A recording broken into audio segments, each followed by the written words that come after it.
Want to be married to me? I've been very clear about that. Do you want to be married to me? Yes. I wouldn't have gone through any of this if I didn't want... Wow, you're really insecure.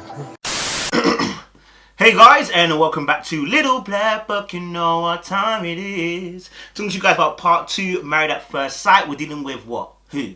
You know who. Brett and Olivia. Alright, we're going to deal with the sarcasm, also deal with the fact that obviously the second conversation that they had was a bit mad. You understand? We are tired of Brett at this point. Okay? Alright guys, if you're new to the channel, do me a favor, do yourself a favor, make sure you like, share, and subscribe. Click on the bell button for a notification of the uploads. And for those of you who are returnees, please, you already know what it is, baby, okay? You got the minerals. You got the minerals. Alright, cool. So, I've dropped part 1 where I spoke about obviously Olivia and what's his name? Freaking hell, Olivia and what's his name? Brett.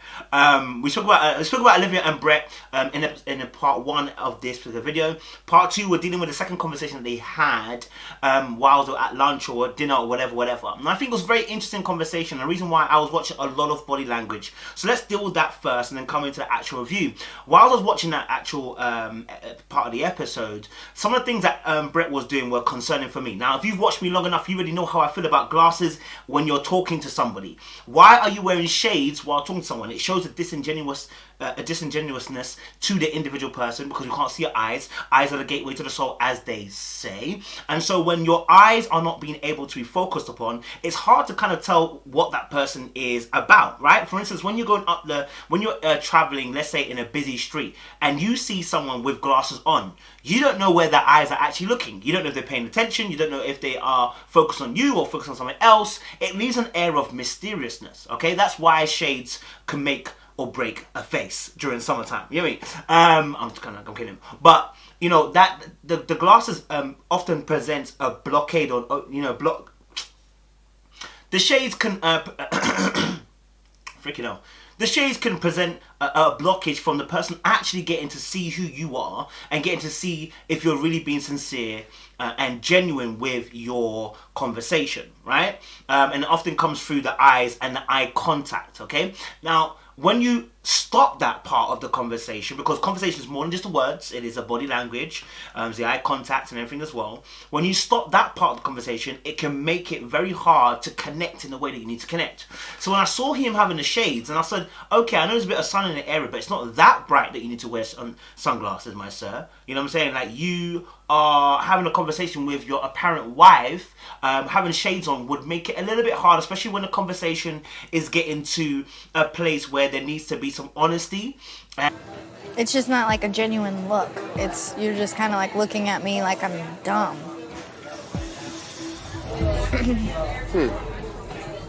And some quite frank conversations. And so for me, that was an instant no-no. All right, and to the fact that I knew that already, this conversation wasn't going to go down the way it needed to happen.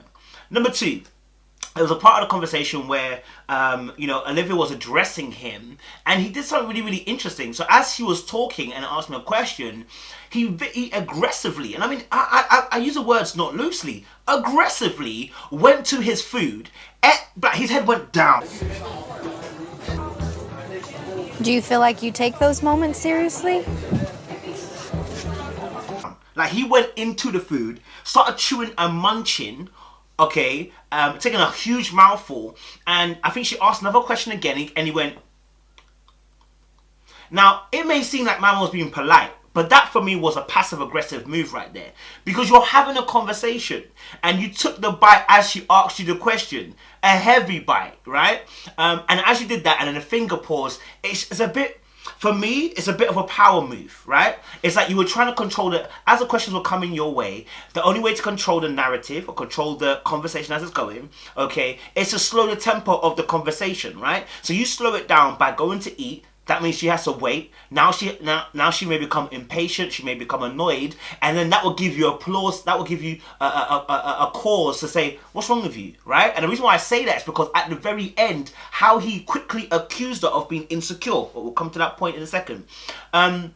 And so for me, that pause and hold on a minute, 1 minute, that was a very clear psychological, for passive aggressive kind of move to try and shift the conversation of power back to him. Because the power seemed to be in Olivia's hands, because the questions that were coming his way, okay, and they were coming towards him and his stream, wasn't going the other way around. He wasn't asking her questions.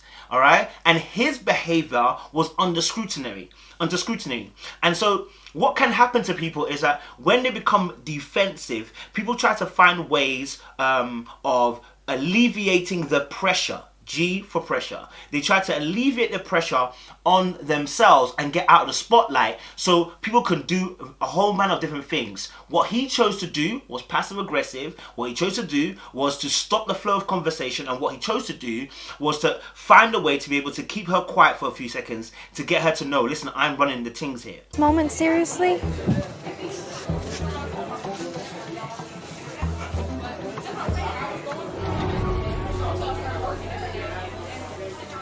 Right? And honestly, I'm not saying it as, again, a lot of these things are not things that people do consciously to try and hurt someone, but these are things that people do unconsciously that become conscious, okay, as a way to try and get out of a scenario, and the way to actually because nobody wants to feel like they're the bad person. Nobody wants to feel like they're the guilty party. Nobody wants to feel like they are, not a good moral person, right? So when their ethics or their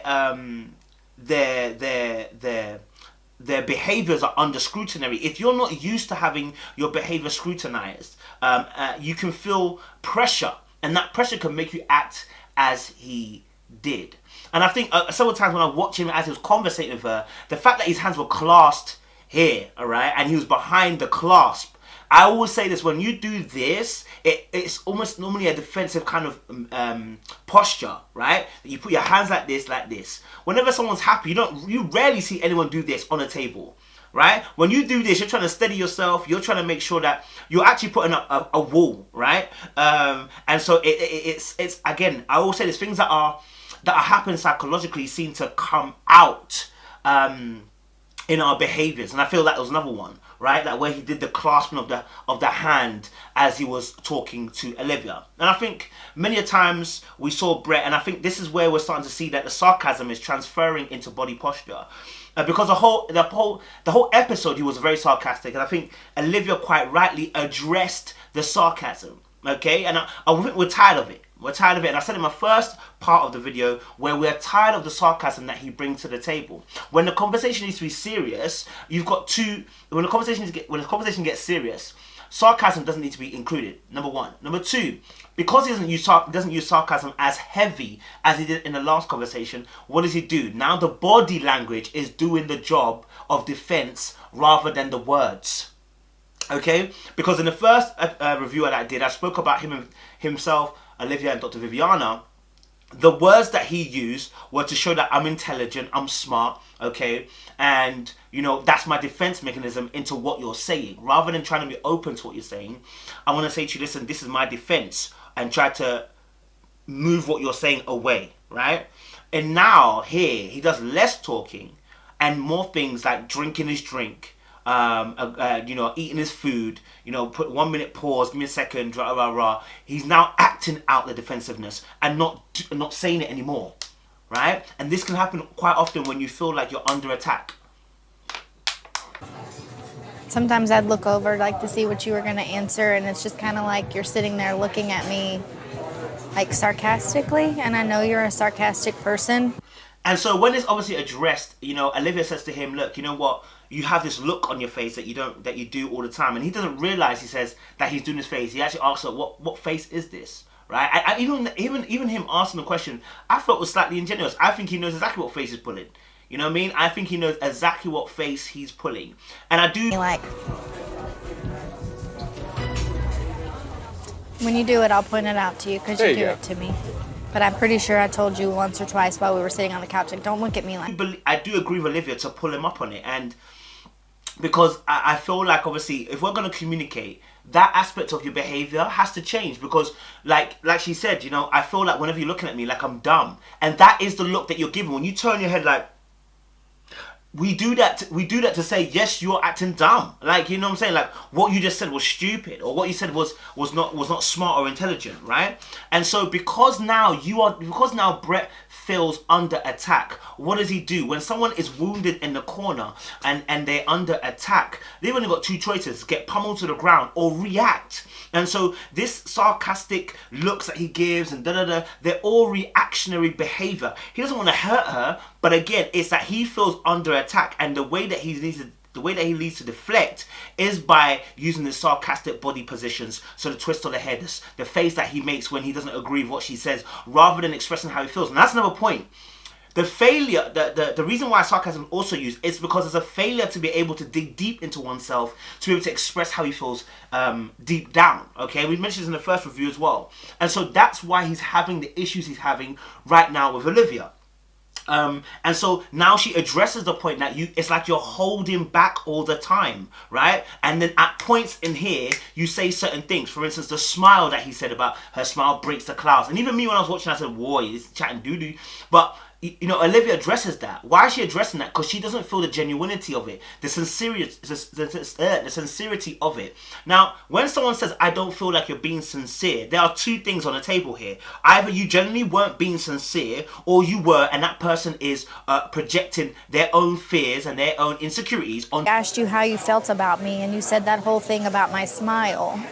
Like, we had a nice intimate moment with each other the night before, and if that's really how you to you, right? So, you know, the truth of the matter here is that I definitely agree with Olivia that they lacked a sincerity, and the sincerity lacked because you don't say it behind the scenes. And so when we see you on camera, Brett, we see you in this episode right now talking to Olivia, we do see a negative energy, a defensive energy, like, and so I hear him that there are issues that need to sort out in a relationship, but sir, there are things that need to be sorted ASAP, Rocky, in your character, let alone kids and finances. Your character at the moment is not showing someone who's beholding of a relationship that loves the partner that they're in, or actually, you know, feels for their partner. You know what I'm saying? I already addressed the whole PDA issues in the first review and everything like that, but we're just in this conversation that they had underneath the parasol.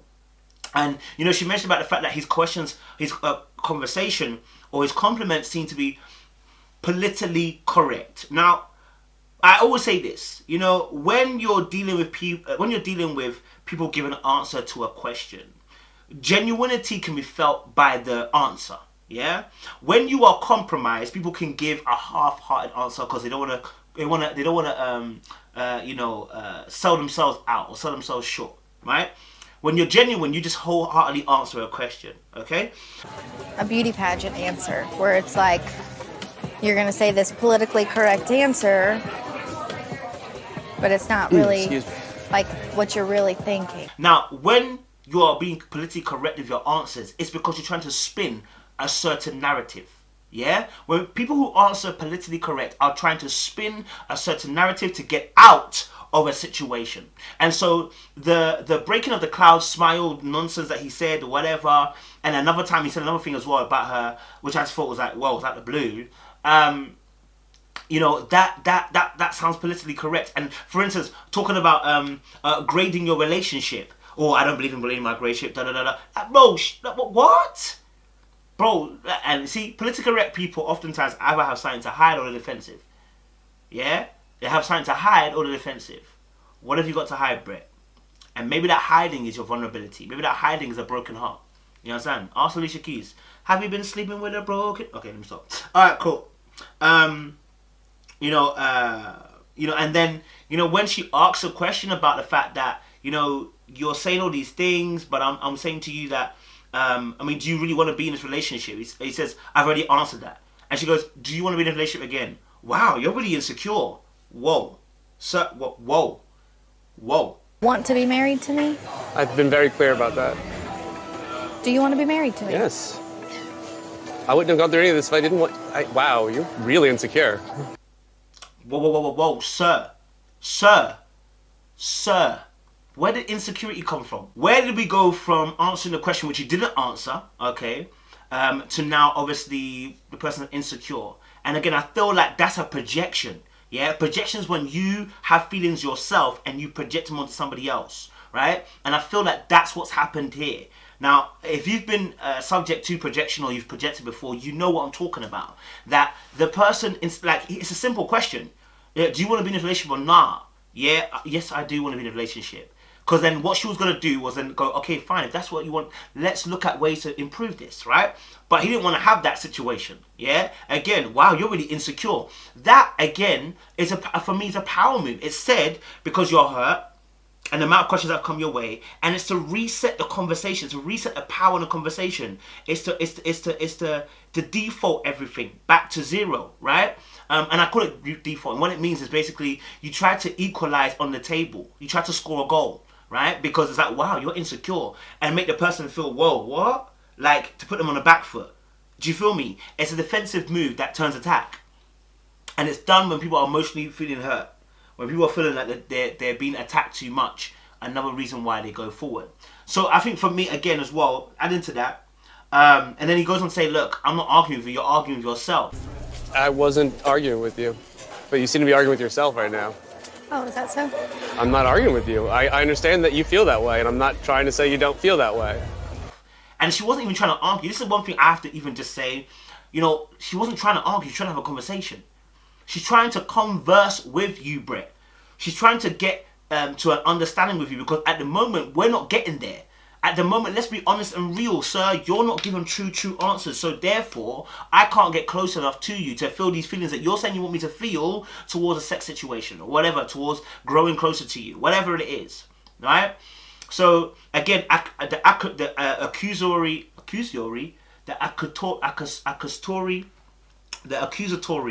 wow, English is slewing. The accusatory language from Brett, once again, is potent. And again, it's to score points. It's like, oh, you hit me, I gotta hit you too. You know what I mean? And so they obviously have the drinks later on, and they get together, stuff like that, right? And then they have a conversation, and there's 2 points that I picked out. You know, she said, obviously, you know, are we gonna have a solution to the problem? And he said there is no solution. So you think that we've resolved the things we brought up yesterday? There is no resolution. What do you mean? There's no resolution. And the reason why there's no solution for him is because he feels that the problem's on her side. But he doesn't see his own shortcomings. He doesn't see his own shortcomings. The person said to you that they feel like you're insincere, right? And because of the way that you're behaving, and you're not able to review that and internalize and say, hey, let me self-reflect and find out what wrong for me.